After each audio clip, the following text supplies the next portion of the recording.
Let's make an end of the mandrel pendant with 18 gauge half hard wire,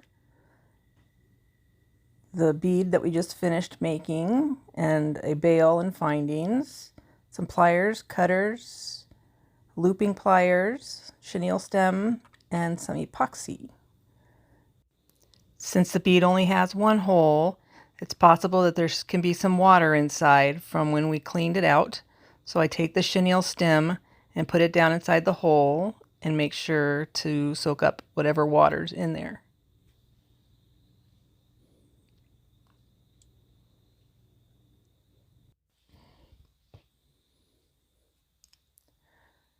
Taking the 18 gauge wire and working from the top down, we're going to take the 3mm looping pliers and form a loop at the top of the wire.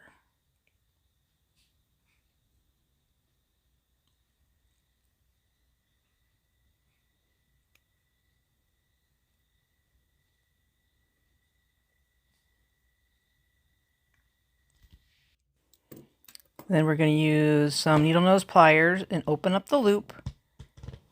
Place the bail on the loop and close it up nice and tight.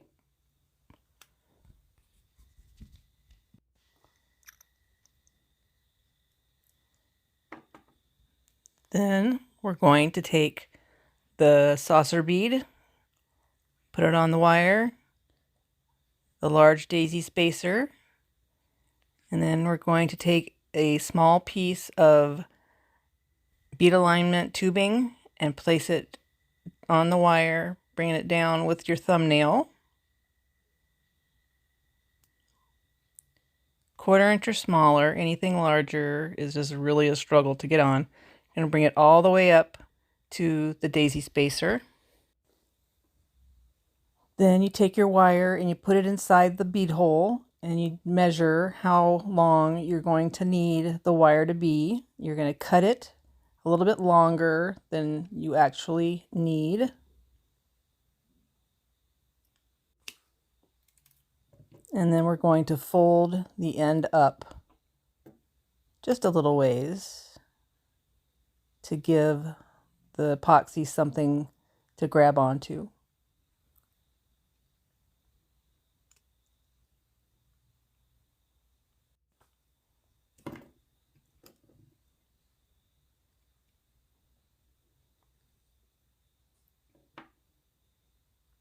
Check the fit, make sure it goes all the way in and sits nice on the top of the bead. And there is your bail plug.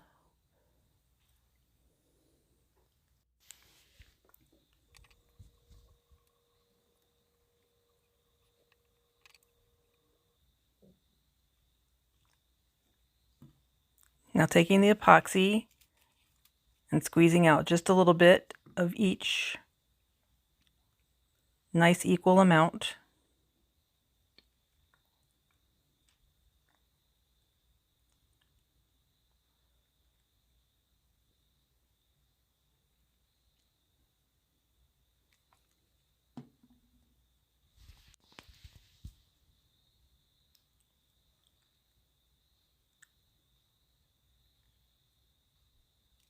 And then we're going to mix it with a toothpick for about 10 seconds.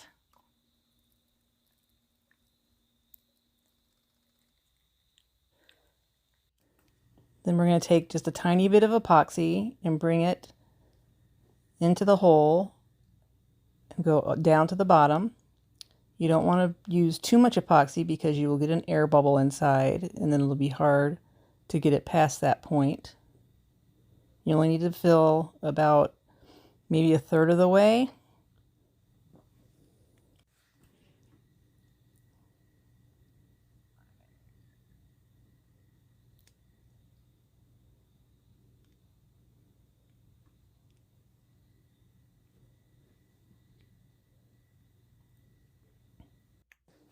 Make sure that there's some epoxy at the top of the hole so it'll grab your bead alignment tubing. And you place your bail plug into the hole, moving it around a little bit, trying to get the epoxy to move. making sure that the loop and bail are in the right position before you let it set up. And there you go.